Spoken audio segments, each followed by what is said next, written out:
For such a small and usually quiet Midwestern town, Springfield, Ohio has received an outsized share of attention this past week. Many in the town's proud Haitian community, almost all of them in the United States legally, tonight are fearing for their livelihoods and their lives since baseless claims about crime and the killing of pets began to spread.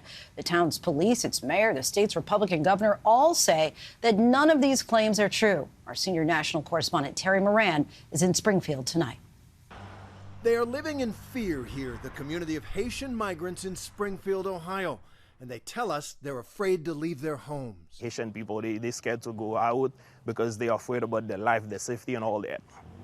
In this town of almost 60,000 people, threats of bombings and shootings have forced the closure of schools and city buildings for days. Wittenberg University here has canceled all activities on Sunday, and classes switched to virtual learning on Monday out of an abundance of caution. James Fleurejean, a member of the Haitian Community Help and Support Center, says the fear comes from the bizarre and, according to city officials here, false stories amplified by prominent politicians, including former President Donald Trump. In Springfield, they're eating the dogs, the people that came in. They're eating the cats. They're eating the pets of the people that live there. I know some parents, like, for this period of time, they're trying to keep their children home. Like, by the time they see how things gonna be, like, wait for a couple of weeks to see if things gonna calm down or if things gonna escalate, you see? That's why, like, some parents, they don't even send their children to school, like, for this week. I pressed the former president on Friday in California. The mayor of Springfield, Ohio, the police chief, the Republican governor of Ohio have all debunked this story about people eating pets.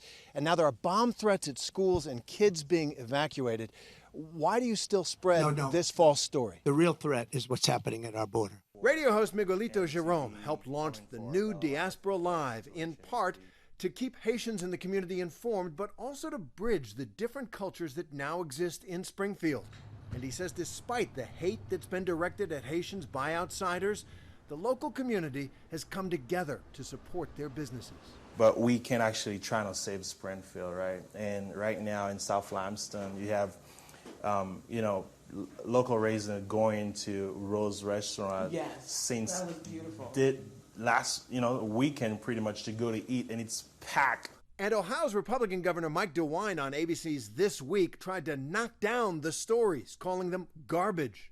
This discussion just has to stop. We need to focus on moving forward and not dogs and cats being eaten. It's just ridiculous. But all that hasn't stopped the harmful rhetoric. Republican vice presidential candidate and Ohio Senator J.D. Vance says the story about people eating pets has worked, even if it's not true. The American media totally ignored this stuff until Donald Trump and I started talking about cat memes. If I have to, create stories so that the American media actually pays attention to the suffering of the American people, then that's what I'm going to do, Dana. It comes from firsthand accounts from my constituents.